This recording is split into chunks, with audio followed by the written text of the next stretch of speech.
We're here with Phan at Phan Academy in Garden Grove, about to get this interview for TUF 12. You just got matched up against Michael Johnson. Now, is that somebody that you were looking forward to fighting, that you chose, or how did that come about? Out of the three guys that won, there's Jonathan Brookins, there's Kyle Watson, and then there's Michael Johnson. Out of the three guys, I told Koshik I want to fight Michael Johnson out of these three guys, and at first, like, why would you want to fight the first pick, But for me, is I saw that Michael Johnson had a lot more holes than the other two guys. I thought Michael Johnson had the worst gas, and not that's bad. It's just the worst out of the three, and his jiu-jitsu is not that good, and his striking was not good. So I figure he can't knock me out. He can't finish me on the ground. And I have a better chance of finish him and knock him out. Now, if I were to fight Watson or Brookins, I think they would submit me, but they have the tools to do it, and I have to worry as something else I have to look out for when I fight those guys. Versus Michael Johnson, I wouldn't have to worry so much about him trying to submit me or trying to knock me out. So, Nam, what was your game plan going into the fight against Michael Johnson? My game plan, for sure, push the gas on Michael Johnson, and put my hands on him, and whatever came about, just try to finish him with it. I had my pick, either submission or striking. Yeah. Now, obviously your jiu-jitsu, so you don't mind being on your back against him, but was there a little bit of a sprawl and brawl type mentality that you wanted to do, stop the takedown and make him pay? Definitely, because he's a good wrestler, and that's the game plan. Take down, stack against the fence, and just the guy doesn't even have to hit you. He just stall you out for the whole round. He wins. Top game wins. So for sure, bottom loses. We worked a lot of game off from the bottom, and a lot of sprawl and brawling. That was the game plan. And if we were going to submission, we stay on top. What did you think about Kyle Watson's performance? Oh man, so far I'm so impressed with Kyle Watson, man. Every time I watch him fight, I'm always excited. That guy, he's a brown belt, but that guy his black belt's way overdue, big time. Like when he fought Aaron Wilkinson, man, perfect technique, takedown. Aaron Wilkinson half guard, underhook. Look for the baseball slide pass, and when he couldn't pass, he put the hook in, put his other foot in to break the guard, and bam, slide through. It's awesome, very strategic. Basic jiu-jitsu, very good fundamentals. Let's say you were to win against Michael Johnson, hypothetically. Who would you be hoping to face in the final as the winner of the other semifinal?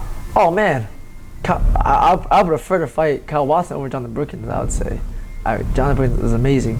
But, of course, me and Jonathan Brookins, I remember around this time, I was hanging out with Jonathan Brookins most of the time, and we made like a pack. It would be me, Jonathan Brookins versus Michael Johnson versus Kyle Watson.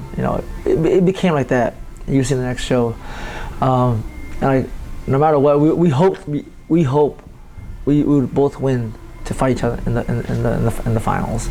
So, but if I had my as a fighter wise, I think Jonathan Brookins is a better fighter than Kyle Watson. But at the time, I really wanted Jonathan Brookins to win, so I can see him progress in life and his career, for myself too. How did you see their fight matching up, and what was their game plans going into that? I didn't talk to Kyle Watson about his game plan, but I saw that Jonathan Brookins was a superior wrestler, and I just saw that take him down ground pound. That's how I saw it. Yeah. I don't think that Jonathan Brookins was had so much jiu-jitsu experience over Kyle Watson to submit him. So I only see that, and both guys weren't like superior strikers. So I don't see those guys knock each other out. So what I saw was Jonathan Brookins taking down Kyle Watson and like ground and pounding a decision. Stay on top and submission. That's what I saw. How do you feel like your jiu-jitsu matches up against Kyle Watson's? I think we match it well. We both have about same amount, 10 years experience in jiu-jitsu. It'd be fun, I think I'm more elusive than he is, but then his style is very good. I like it because it's traditional jiu-jitsu. What you want is you play top against a bottom guy, slow the bottom guy down, and the bottom guy needs to outmaneuver the top guy. So it would be an interesting match, a jiu-jitsu match between me and him.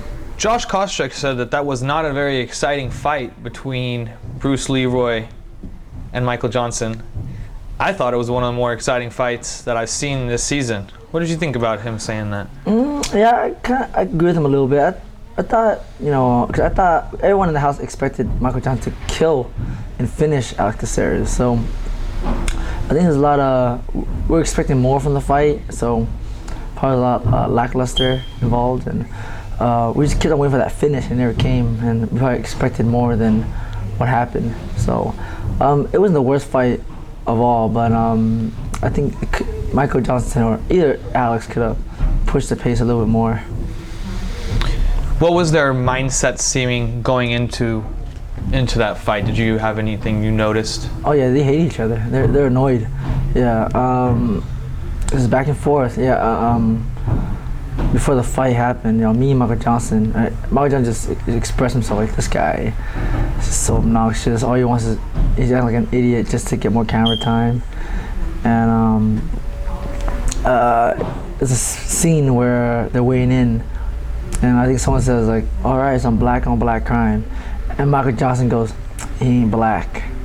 And that's funny because Alex Caceres would say, he would say, I'm not black, I'm Colombian or Cuban or whatever he is, And but one second he'd be like, oh, why you gotta say that for? Because I'm black? I was like, all he does is contradict himself, and it's either you're black, it's cool if you're black and you're Latino, it's cool, or you're Latino and you're just black, but it's just kind of stupid when you say you're not this, and then you say you're that, and you say you're this and that, like, dude, just pick one, just stand by your guns, So for you, obviously not liking him, you wanted to fight Alex. So what's your mindset when they're fighting? Are you kind of hoping actually Alex wins so you can get that matchup? Oh yeah, for sure. I mean, of course, I want the best man to win, of course, but in the back of my mind, I want Alex to win so I can pound his face too. Yeah, for sure. So how do you keep your knees fresh, running 5 to 10 miles every day? Oh, it was okay. You should buy thick running shoes, so your knees don't take too much of pounding. And also, what was convenient was it ran on grass, so there's not so much pounding there too. So there's a lot of give on the grass area, a lot of movement. So you continued while you were on the show, as you do now, was running 5 miles every morning on the show? 5 miles every morning, yeah. Did anyone ever join you for these runs? Aaron Wilkinson would join me once in a while. Yeah, he'd join me occasionally, but for the most part, just me by myself running in a circle for an hour. Yeah. What was cool was I'd see Jonathan Brookins. He'd wake up really early. He practiced yoga, and he'd shadow box. He'd do some sprints. That was cool. So I'd run around the yard for a whole hour in the 110-degree Las Vegas heat. Okay, Nam, thank you for your time. We appreciate all the weeks you spent with us giving us our weekly interview on TUF, and we look forward to the semifinal matchup and the finale, December 1st and December 4th. Thank you again, Nam. Thanks, sir. Thank you very much. MMAinterviews.tv.